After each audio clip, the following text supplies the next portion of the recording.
people. Lots of them, aren't there? Many more than we expected, in fact. 25 years ago, experts predicted that there would be 150 million of us by 1960. But 1960 is now history, and we know that forecasts fell short by more than 20 million people. Experts now insist our population will pass the 250 million mark in about 10 years. No college admissions director would argue the point. His interview schedule provides dramatic proof that college enrollment has increased 600% since 1940. Children are thinking about college earlier now, and competition is keen. But colleges are feeling much more than the pressures of numbers. They must respond to better prepared young people and to the greater demands for excellence imposed by graduate schools, by business, and by the professions, all of which look to higher education for their youthful talent. The sheer volume of knowledge, staggering to the imagination, is of itself a sign of the times. For example, it's estimated that more books have been printed in the past 20 years than were printed during the entire known history of the world prior to 1940. The term explosion of knowledge may be an educational cliché, but it is also an inescapable fact. These are developments not to deplore, but to embrace with gratitude and enthusiasm, for they hold out hope for rewarding material and cultural enrichment of all mankind.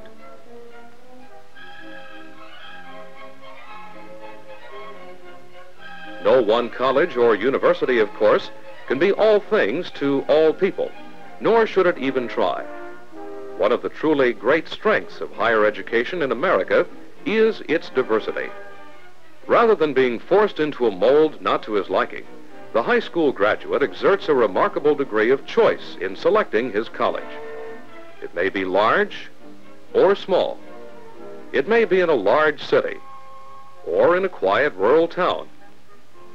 It may be only for men or only for women, or it may have all the advantages of co-education.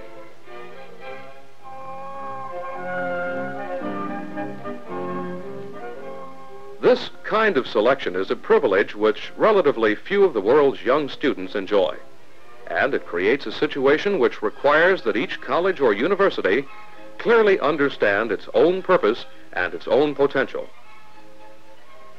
To a degree, every institution is a function of its past, its traditions. Early leaders in DePauw's history firmly established the university as an institution devoted to the liberal arts. As recently as 1964, the liberal arts concept was reinforced when the internationally respected Committee for Economic Development concluded that there is a danger that American education is becoming a routine process, capable of producing reasonably efficient technicians and specialists, but not nearly good enough at developing people with depth, drive, imagination, creativity, and character that our society requires. These are precisely the characteristics which DePauw and the liberal arts seeks to cultivate, and it's particularly significant that executives, whose lives are largely dictated by the marketplace and who are widely recognized for their pragmatism, should be among the most vocal supporters of the educational aims of DePauw University. The community of interest which the liberal arts share with all facets of society is symbolized in this special convocation at DePauw, honoring 4 of America's most distinguished leaders of business and industry. Colonel Henry Crown, Chairman of Material Service Division of General Dynamics, presented for his doctorate by DePauw alumnus W. Donald Maxwell.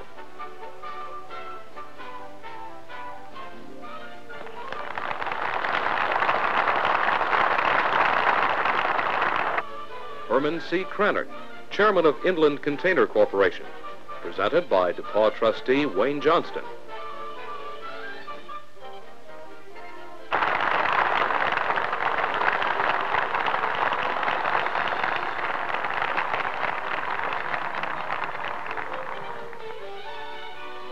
Alfred E. Perlman, Chairman of the Board of New York Central, presented by DePauw alumnus Eugene C. Pulliam.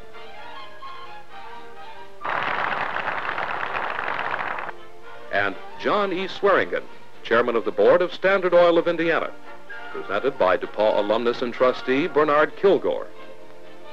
If ever there was testimony to the efficacy of the liberal arts, it emerged in this endorsement by these remarkable leaders of American industry, journalism, and finance. But the liberal arts, though enduring, are not static, nor should be methods of teaching. Those institutions which fail or which barely survive are those which resist innovation and critical evaluation. It was in this spirit that President Kerstetter, even prior to his inauguration, launched and led DePauw in a thorough appraisal of its academic program, physical plant, and financial potential. Out of these months of concentration, there developed a comprehensive and highly challenging 10-year program, DePauw University's Design for a Decade. Focusing first upon the academic, the university introduced in 1965 its new course curriculum, a system which offers the potential for radical creative innovation by both faculty and students. Another academic goal, made more imperative by our rapidly shrinking world, is to seek opportunities for a larger percentage of the student body to experience at least one semester of foreign study abroad. Formal exchange programs have been established with 2 predominantly Negro colleges so that a limited number of students and faculty members of each institution may live racial harmony and share their experiences with others. To encourage new ideas and speed the process of academic innovation, DePauw has established an experimental section to select and implement pilot programs which may have substantial academic merit. And to help students focus upon the meaning of life and the universe, there is being considered a new course, presumably to be taken by all students, which would emphasize the interrelatedness of the vast and varied ranges of human knowledge, and that no field of knowledge exists unto itself. In all of these, and in other developments, are the seeds for dramatic strengthening of the DePauw academic program. But the university's Design for a Decade and its plans for academic advancement necessarily must embrace other major campus developments. Let's take science, for example. DePauw consistently has ranked among the top science producers in the nation, and yet Mitchell Laboratory was constructed in 1902. Its age and size, arrangement of rooms, make it especially inadequate for modern science instruction. Motivation cannot help but suffer. Science can still be taught and learned in Mitchell Laboratory, of course, but the potential of both student and faculty member is not being fully developed. Inevitably, facilities which lag far behind what contemporary practice demands will take their toll in the learning process and in the attraction of outstanding students and teachers of science. DePauw's answer is to construct a new science center which will accommodate chemistry, physics, mathematics, geology, and geography, a large science library, and the computing center. With such a facility, the university can anticipate advancing significantly its enviable productivity in science. But concern for science must not obscure equal concern for the strengthening of cultural opportunities at DePauw.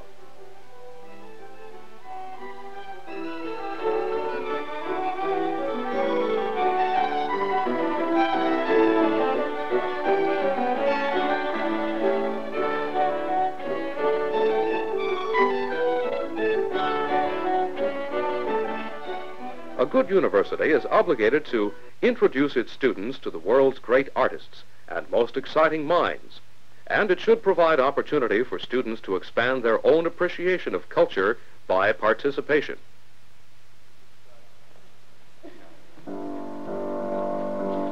This could be the start of something. This could be the heart of something. This could be the start of something big.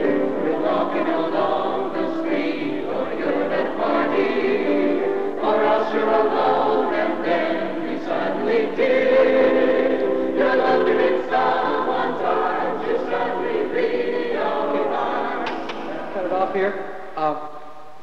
got those rhythms mixed up again.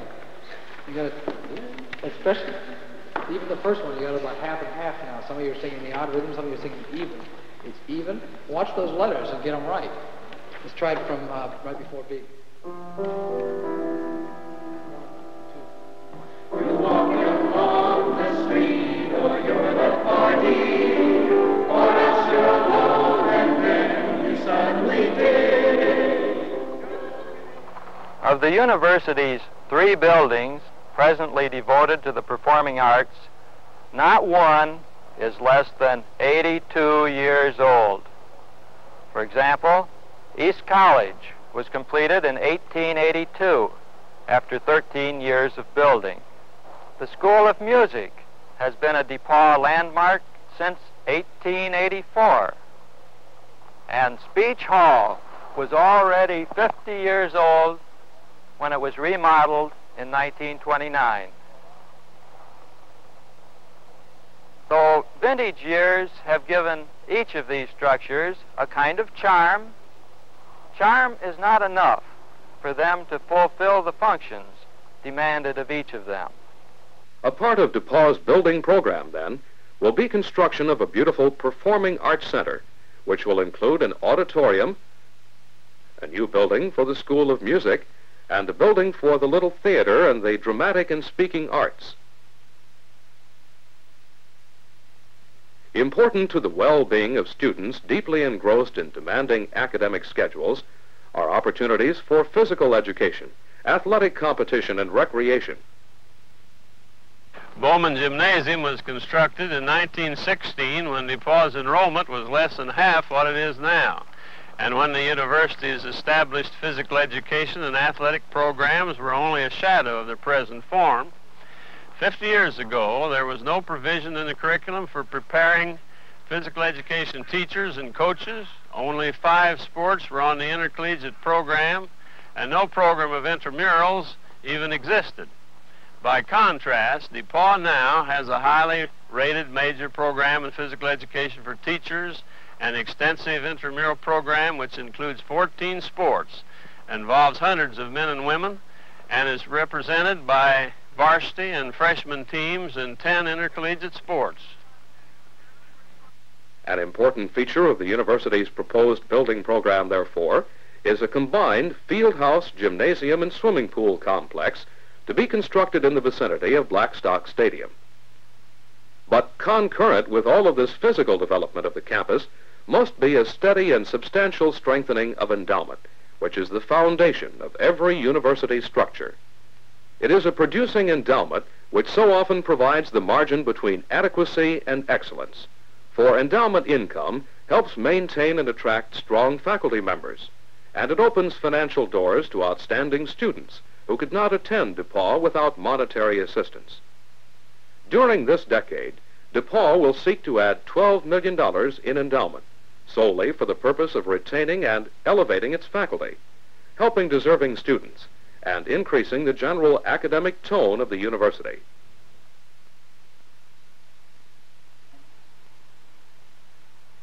These goals do not exhaust our concerns as we plan the future of DePauw University. We intend also constantly to streamline our current budget to get the most out of our resources. We must buy expensive scientific equipment, renovate old buildings. Our plans, however, are large. They are urgently important, realistic, and flexible to meet the conditions of a changing world. They're all directed toward fundamental ideal aims in liberal arts education, such as specialization and vocational preparation, but always in the liberal arts context.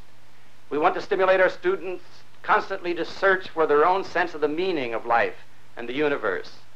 We want them to have an experience of international study in a rapidly shrinking world. We want, above all, that they focus not only upon intellectual, but on moral and spiritual vision and values. And of course, we intend that they learn how to educate themselves while they're in college and for the years that follow. To achieve these purposes, DePauw University is seeking to raise $33 million. We have been encouraged in this purpose by a number of things, including, for instance, the fact that in the last 3 years, the rate of gifts received at DePauw has approximately tripled.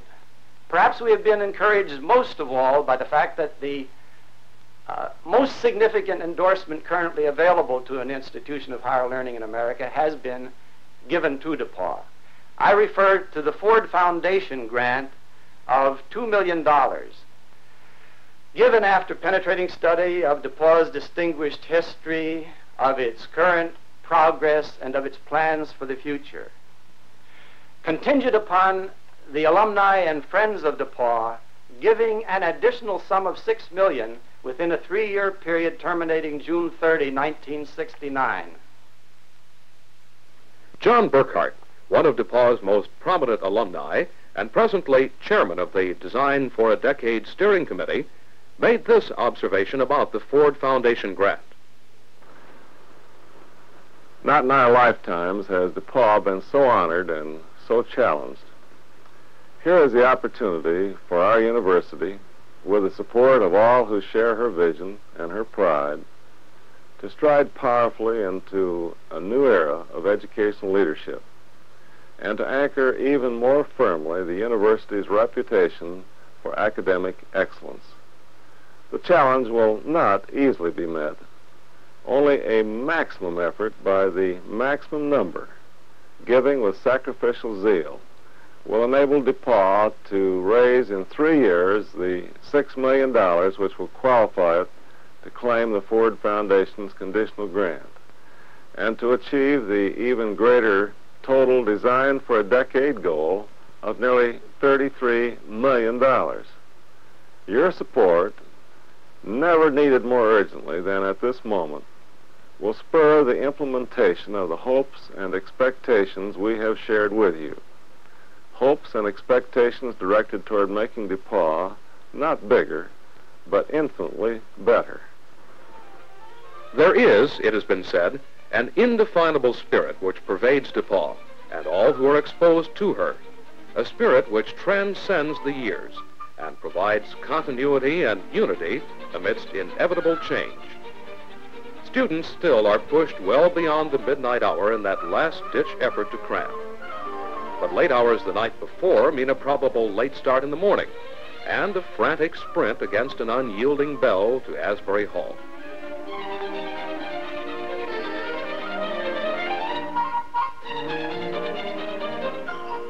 Just in time to feel that helpless kind of panic which only a stack of blue books can generate. But exams are fleeting, and as the day warms, both students and faculty, as in years before, surrender to the subtle invitations of spring to discuss their Plato under the trees.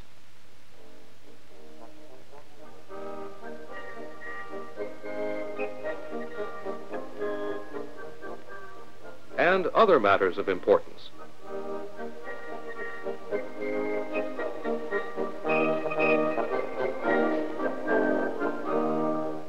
Which sometimes lead to even later hours and a DePauw tradition of long standing. It's a long, long while from May to December, but the days grow short when you reach September.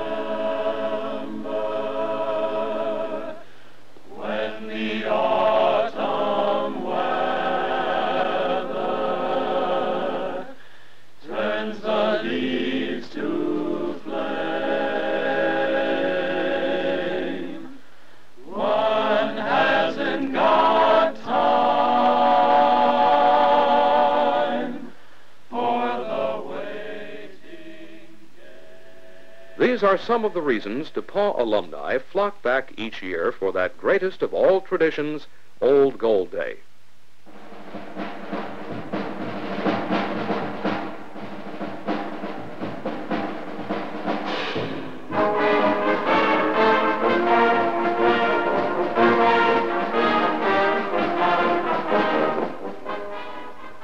There are the the reunions of old friends.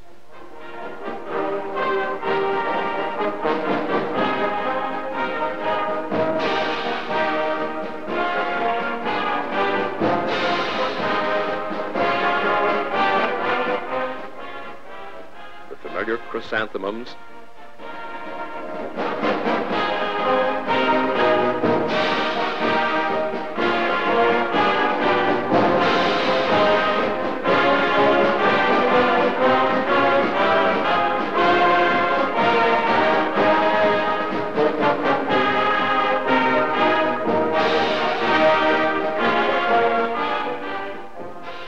Gold balloons, and always an exciting afternoon at Blackstock.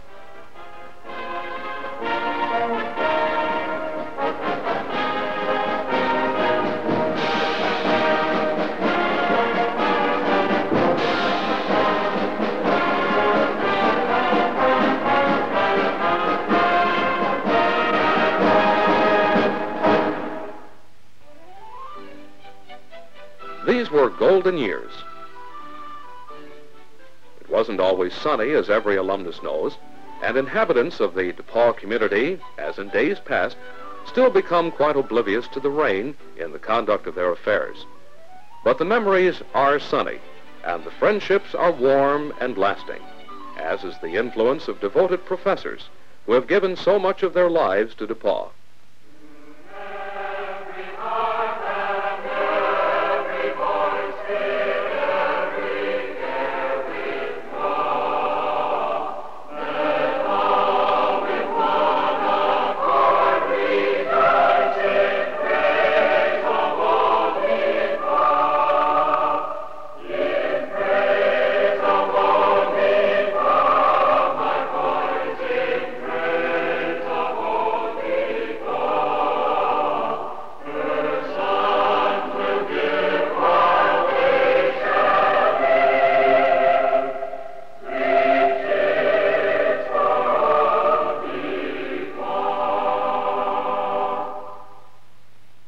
Edward Rector said it better than it has ever been said before or since, when commenting upon his own interest in DePauw.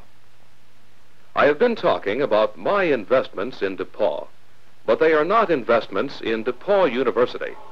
They are investments in humanity, in the men and women who are to carry on the work of our country and of the world when you and I are gone. DePauw is merely the medium through which we make such investments for the future, which is altogether the most satisfactory and profitable investment I have ever made. DePauw is a peculiar institution. The more you do for her, the more she does for you.